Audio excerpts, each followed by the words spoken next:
Welcome to Startuprad.io, your podcast and YouTube blog covering the German startup scene with news, interviews, and live events. Hello and welcome everybody. This is Joe from Startuprad.io, your startup podcast and YouTube blog from Germany, as well as the world's first internet radio station dedicated to startups and tech companies. We also have our Alexa skill go down here in the show notes. There will be a link to our Linktree link. It's linktr.ee/startup radio, and you'll find there everything you need about Startup Radio, all our social media, our internet feeds, internet radio, all our sub-podcasts, social media, and so on and so forth. If you have not done so, make sure to hit the like and subscribe button wherever you're listening to this or watching this. Whew, that was a lot to say. Now I would like to welcome Thomas in LA. Hey, how you doing? Hey, Jorn, I'm great. How are you? I am doing good as well. And this time we are actually beating all the school pupils, all the students in California, because last time we tried this and at 9 a.m. your time, basically the internet just completely went dead and I did not even get an audio feed from you. So this time you're in the office and this time it hopefully works. As always, people can find you down here in the show notes, your LinkedIn profile, and I went through it. I've seen a lot of stuff you've been doing. You are originally from Ulm, the area around Ulm where you studied, and you then went on to the United States where you still live. We catch you here in LA in your office, right? That is correct. Yeah, I'm actually in our office in Santa Monica. We're basically 4 blocks from the beach. Last week, as you mentioned, I was in my home office, which I've been working out for the last year, basically. And because of all the school going online around 9 a.m., I think the upload bandwidth, which just went to 0. So I basically had no internet for an hour, and unfortunately we couldn't do the call back then. Yeah. But yeah, as you mentioned, I started out in Ulm. I studied electrical engineering at University of Ulm. I worked for around 3 years in Germany, out of Munich. First in an engineering role, and then later on I moved to business development and application support. And then in around 1998, I actually moved to the Bay Area. It was an interesting time back then. Was all the hype, all the internet was building up. I remember driving through the Bay Area where the Yahoos, the Alta Vistas, and the Lycos were still everywhere around. I think Google at that time were just raising their first 100,000 investments from Andy Bechtolsheimer and a little bit later from Jeff Bezos, working out of a garage in Menlo Park. Basically, the names you just mentioned, Alta Vista and Lycos, they're so old. I'm afraid we have to put down Wikipedia links down here that some of the audience actually realize what they have been. Lycos was a type of internet portal, and I do believe Alta Vista was a very rudimentary version of what is today Google. I think they were kind of both in search, but I agree. Yeah, I think what you said is absolutely correct. I just brought this up, kind of to show how long I've basically been in the US, and I was really amazed with the hype and just driving through all these famous companies, basically through Silicon Valley. When you drive like from San Jose to San Francisco, that's just an amazing experience overall, I would say. Driving by all these billboards with all these very famous companies, and that's kind of why I kind of mentioned it. And yeah, Google was basically operating out of a garage, I think, out of Susan's house in Menlo Park. It's just, completely amazing. Fast forwarding 20 years or so, and obviously they've taken over all of Mountain View.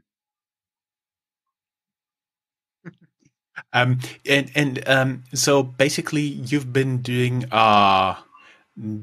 you've been doing some marketing, apps, electrical engineering. Then you co-founded a company and another company, and then you ended up on as a venture partner with One Traction in the greater LA area. Can you take us a little bit along your journey there? Oh yeah, I'm sorry. Yeah, I kind of guess I got a little bit sidelined there. Thanks for reeling me back back in off my memory lane. Yes, I worked in the Bay Area for like 3 years. Then I kind of decided I wanted to move south, so I moved still in a more a business development, merger and acquisition, and corporate strategy role. I moved from the Bay Area. I moved to Los Angeles. Actually, I had offices in Irvine and Newbury Park. Worked there for quite some time, and then around 5-6 years ago, I started a company in the small and medium sized business segment for managing customer interaction for retail customers, and a little bit later on, I was working on a social engagement and networking platform prior to joining One Traction, where I basically scouted startups for our corporate development program. I was wondering when you moved to LA, the rush hour and the bad traffic is legendary. You also get some piece of this action? Well, yes, obviously the traffic is well known right now. The traffic has been pretty good. It's slowly reaching back pre-pandemic levels. I'm afraid. Luckily, I'm still working most of the time from my home office, so it's not impacting me. But at that time, yes, you have to learn traffic patterns quickly. You got to plan your meetings. You got to make sure you know which highway to go at what time and which highway not to go at which time. It is a challenge, no question. But you develop a kind of a sense to some extent where you can travel and where you cannot travel. I mean, now I'm basically based in Malibu. My home is in Malibu, and my office is in Santa Monica. So even at the worst time, it shouldn't take me more than like half an hour. And we're talking basically about less than 6 miles along Pacific Coast Highway. But so some people say, "All right, just jump on your bike," and I actually do that sometimes. It might be faster to travel along that route than taking the car. But you're absolutely right. The traffic can definitely be a challenge if you want to move from the west side, Santa Monica, Venice, to downtown LA at the wrong time. You could be looking at 1.5 hours for a trip that should take 20 minutes. Oh yeah, oh yeah. My understanding is that this social media aggregator, was it something like you would know today as Buffer or Think Owl, or was it more like a monitoring, less a posting tool? Well, the social media thing we did started actually kind of what I consider like an aggregator. We started with the idea. I meet Jörn somewhere and want to connect with him on LinkedIn, Twitter, Instagram, and Facebook, for example. And so instead of finding you on all those tools, you would use our app. We'll find you there, and I can choose which network I wanted to connect with you on the fly. This was a while back. All the APIs were still wide open, and obviously, social media companies realized pretty quickly that the biggest value they had was in the networking and the scales of their users. So Facebook, I think, was the first that released APO. They went from API 1.0 to API 1.1, I believe, and access to the connection and networking capabilities connecting to new people was significantly impaired. LinkedIn was the second one. So we moved away, pivoted quickly. You learn how important it is to pivot in life. If you realize something doesn't work out, you got to be flexible. You got to pivot. And so we pivoted towards more like a networking app instead of using business cards. I would basically, for example, meet you somewhere in person. Hard to imagine these days, but I remember times before COVID where we actually did have networking events where we would hang out and talk to people. And if we both had the app installed, The app would basically record that we've been in proximity for a certain amount of time. And then afterwards, you would be asked if you wanted to connect with me and basically send me some messages without actually doing to have my information. And the app would basically just recommend to do that based on proximity. It's kind of very similar to what the COVID tracing apps are doing this day. Back then, there was the Bluetooth wasn't as widely available, so we used GPS, but it's still quite similar to what you have today in the COVID tracing apps. Mm-hmm. I see. And then at one point, you left the company and became a venture partner. That is pretty interesting for me, especially what type of investment philosophy did you use there? Did you have like a checklist you were going for your gut feeling? How did you work there, and how did it help you with the current position? Sorry, clarify that. You want to talk about my current position or the one before? If you like to, first the one before. Oh, okay. Yeah, that's a little bit different. You see, the company before, we were kind of more like a reverse pitch investor. So we would basically go to our corporate clients and ask them, what are you looking for? So we were working with corporate clients that might not have a corporate VC arm, and they might still have developing shortcomings in their R&D. And we would ask them, what do you need? What are you looking for? And then we would go out and scout for those startups specifically. So we were basically trying to find startup for specific corporate need. That's a little bit the other way around. I mean, what I'm doing now, obviously, we find startups, we found them, we invest in them, we groom them, make them pretty, make them unicorn capable, and then we try to raise money for them.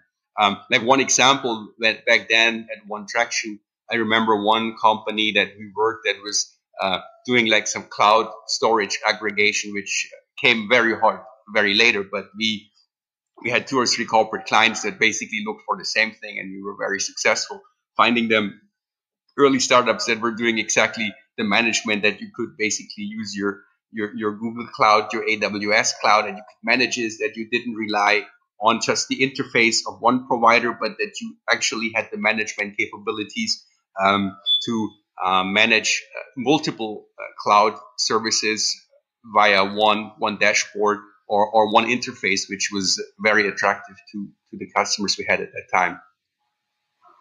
Mm-hmm. I see. And you already touched your current position of Expert Dojo. That's why we're talking today. And can you tell us a little bit what type of startups you guys are looking for, like in terms of geography, in terms of stage, like product, seed, investment stage, or in terms of the marketability of the product, or and what you guys are then doing with them? Yeah, absolutely. Be happy to, Jörn. Expert Dojo is an accelerator, so we typically look for early stage startups. We are fairly technology agnostic. 41% of our investments have been into female founders, which is a big difference compared to some of the other accelerators that we are around. We mentioned earlier, 4 years ago, 5 years ago, we started looking mostly for local companies in the Santa Monica area, what they kind of call Silicon Beach. I'm not a big fan of that, but so 5 years ago, we were only looking for companies that were basically in proximity. But 2 years ago, we kind of decided we really wanted to reach out internationally to even areas where they might have less access to, first of all, the guidance, the capabilities. We have a strong growth and sales network in the United States. So now we're basically an international accelerator. We went 100% online 2 years ago, like a year before COVID basically forced everybody to move all their programs pretty much online. We've made around 100 investments in startups. Investment check size is typically 100K. There's some flexibility into that. We can invest a little bit less for a little bit less equity. And we are looking to deploy another 8 million for around 80 startups in our cohort this year. And we have basically almost completed our first cohort of the year, and we're going to start the second one sometimes in the April timeframe. So if that sounds interesting to you, feel free to reach out to me. We are going to obviously accept applications on an ongoing basis. We'll be running 6 cohorts this year. So there's basically almost always a new cohort starting very soon. How long is such a program, and what could startups expect from this acceleration program? As you said, it starts out with some investment, some equity, but what do the startups learn during this time? And actually, how do you help them? How's the program set up? What do you teach those guys? Oh yeah, that's obviously a great question. The program is typically around 10 weeks long. It actually goes like around 3 months, but there's maybe 1 or 2 breaks in between. We focus on 3 things: build, invest, and grow. So the first 5-6 weeks of the program is basically to really build your startup. And what do we mean by build your startup? We're basically looking at a unicorn vision. So we are only, if we invest in your startup, we do believe that you could become a unicorn within 2-3 years. And so we kind of work on the unicorn strategy. We look at what is your branding, what is your influence that you need, and what kind of digital marketing do you need to deploy to really get to this point. We see obviously a lot of programs out there for accelerators. They focus mostly only on the invest part, which if you have a somewhat decent idea, you pitch it in front of 1,000 investors, maybe it's going to stick once. That's not really our approach. We basically want to develop your company that the investors actually feel that they want to invest in your company, that they are actually worried. The fear of missing out is what is always the nice thing. What is always the nice thing that happens, that the investor needs to feel: if I'm not investing in this company, I'm going to miss the next Facebook. I'm going to miss the next. I'm going to miss the next Google. Amazon. I'm going to miss the next Apple. And so we're really spending a lot of time. You have to learn and breathe. You have to learn to breathe and live your startup and your enthusiasm and your conviction that you're basically going to be the one that's going to make it. And I would say that as a German, I think that is something that I think a lot of people from Europe can benefit a lot from, because we tend to be, and I include myself, we tend to be very critical, and we tend to be very questionable, and we tend to not focus on the stuff that we can do. I tend to do that myself. We tend to focus on the stuff that we can do stuff, and we try to convince, or we convince people to focus on what they can do and what is possible. So that is the build part. Then the invest part is what you pretty much expect from any accelerator. It's called what is the outreach to investors. We call this Investors Hell Week. We'll have 5 demo days with like 20 investors each. Every startup is going to pitch in front of those investors. This year, this cohort, actually, we had at least 30 investors. So every startup basically pitched in front of 150 investors. In regards of success, I would say all startups have raised funding. I would say 80% of our startups are basically oversubscribed, and 20% they still have a little leeway to go, but we haven't even completed the program. So extremely successful.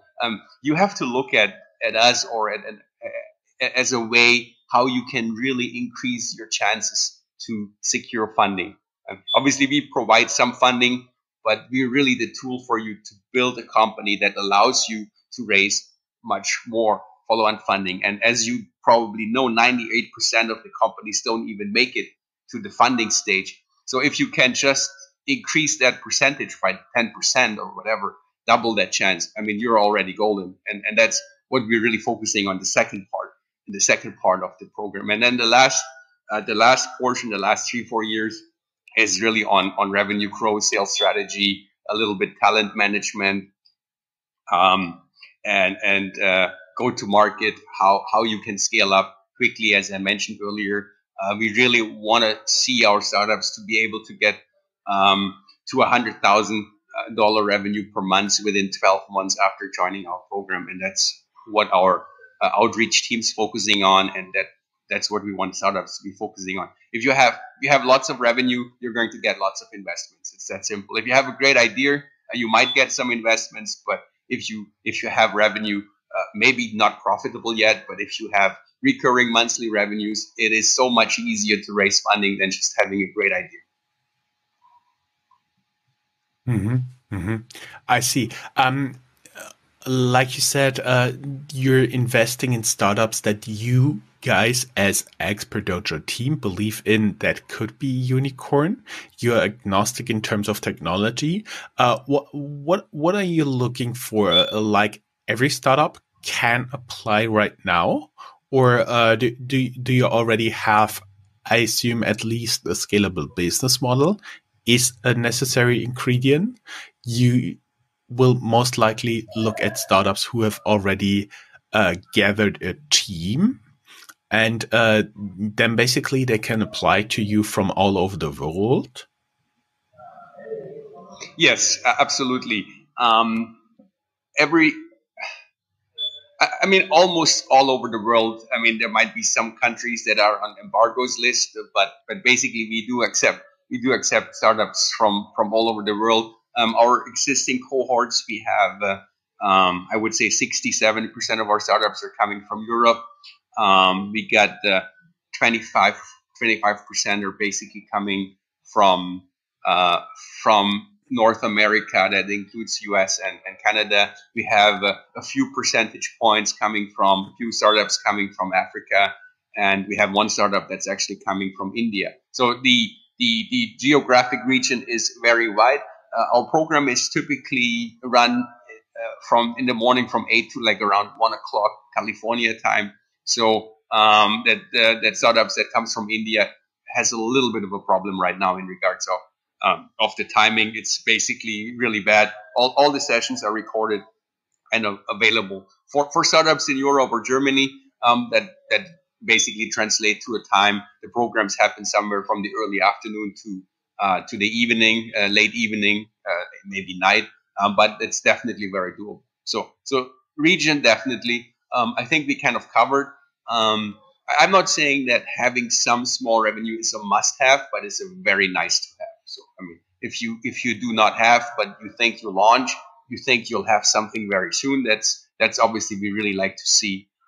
In regards of areas, I can just take a few examples of our existing cohort. We actually do have one CPG company in the cohort. We don't do that very often, but definitely we are looking at it. This is kind of in the healthy food and drink segment. So it's a little bit hyped right now. So that's why we kind of decided to do it. We have a couple of SaaS companies. We have fintech companies in Africa, and we actually do have some clean tech, including hardware, that are kind of revolutionizing the electric grid and the way that engines are efficient in a way. So you can see it's a very broad range, and we spend a lot of one-on-one times with those startups in the programs as well to make sure that the outreach to the investors is really customized. Obviously, there's some investors that are completely technology agnostic as we are.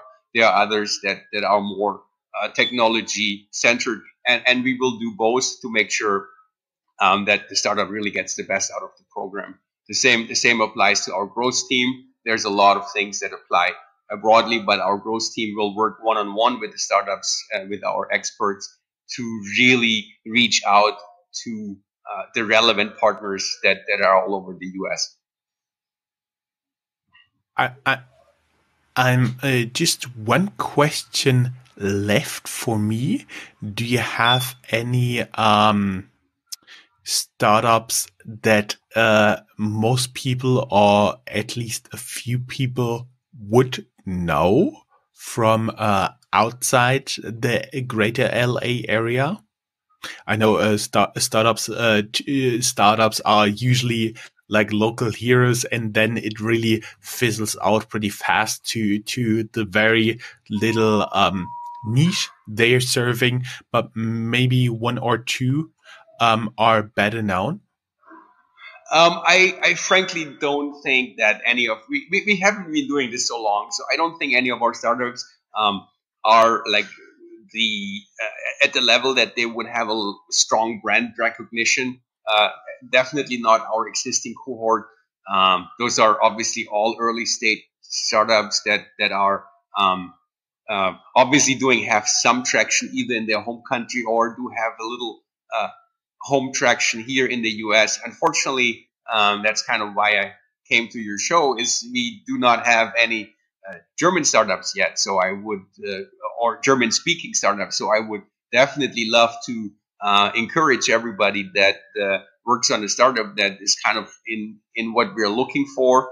I think we covered a lot of the the startups that we're kind of looking to accept in our program. And it would be awesome if we could get a couple of German speaking startups, European startups into our program. We definitely would be looking forward to that. Mm-hmm. I see. Everybody who would now like to learn more or apply, go down here in the show notes. There is a link to your company website, which is pretty simple, expertdojo.com. We'll have the link, and there you can find out more, including all the portfolio companies that have been members of the program. But I went through them, and actually I personally also did not recognize them yet. But as you said, you're pretty early. When did you guys start with this type of international program? I remember you said something like 2 years ago. That is correct. Yes, Yeah. we start and then when we started obviously much smaller. Even every accelerator starts smaller, right? So I think up to today we have done around 100 investments over the last 4 years, and I would say the majority of those probably came from the last 2 years. And as I said earlier, this year we're looking to do 80 investments. So as you can see, we are really growing. So the team is growing quickly, and obviously the number of startups we want to take in is growing as well. So yeah, 2 years, but we're growing quickly, and we're looking to find 80 startups this season to take into our program, to take into our accelerator, and build the next unicorn with you. And as you said, you're kind of a rolling program, so that means when one deadline closes, the next will be opening pretty soon. Do you have, like, from the top of your mind, like the next one or two closing dates that we can have here? There's really no hard closing day. The next cohort starts somewhere in April, so obviously I would say we need at least 2-3 weeks to do our due diligence. So obviously April is still open again, and there will be one in May, and there will be another one in June, and I think we'll even start one in July. I think then August there's a break. We have the dates. We have the dates on our webpage. Those dates are not set in stone; they're flexible. But as you mentioned, even the startup world is fast, but it's not so fast. So if you are a startup that considers moving their business to the US or want to grow their business in the US, that's ideal. It's not necessarily 60% of our cohorts basically want to move to the US, but it's not necessarily. We have invested in other startups that have no intention to move to the US in the foreseeable future. Yeah, that's what I also had in mind. That's why we're talking, because a lot of startups are looking at evaluating the US as a potential market. And then it definitely makes sense to also take in the expert knowledge, take in your network, and as well as maybe a little bit of investment. Thomas, was a pleasure talking to you. Sometimes we had a tiny bit of interruptions. It's one again the school pupil, the school children wrecking a little bit havoc on our internet recording right now. But it's like leagues better than what we had before. It was a pleasure talking to you. We keep the guys up to date about you, and as always, you can find everything you need to know down here in the show notes. Wonderful. Thank you so much, Jörn, for having me. I really enjoyed this. Great. All my pleasure. Thank you very much. Bye-bye. Bye-bye. That's all, folks. Find more news, streams, events, and interviews at www.startuprad.io. Remember, sharing is caring.